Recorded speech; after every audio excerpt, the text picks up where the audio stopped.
একটু রেস্ট নিই। রে ছোট বউ, এভাবে উল্টো করে ঘুমাচ্ছ কেন জুতো পরে টরে? আরে বড় বউ দেখলে তো আমি শেষ।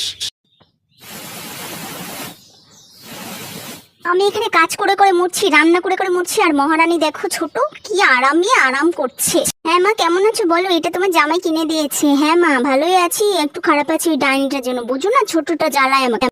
আচ্ছা বড় বউ, শোনো কি রান্না করেছি একটু খেতে দাও তো।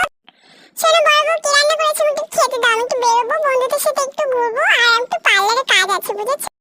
তুমি মহারানীর মতন থাকবে আর আমি এভাবে খেটে খেটে মরবো? তুমি কি ভেবেছোটা কি? হ্যাঁ, সত্যি একটা এসে জ্বালিয়ে পুড়িয়েছে। তুই সংসারে কোনো কাজ করবি না, আমি শুরু করবো? হ্যাঁ, তুই কি ভেবেছিস নাকি? আরে বউরা তোমরা থামো থামো থামো, আর ঝগড়া শুরু করো না, থামো বলছি, থামো তোমরা।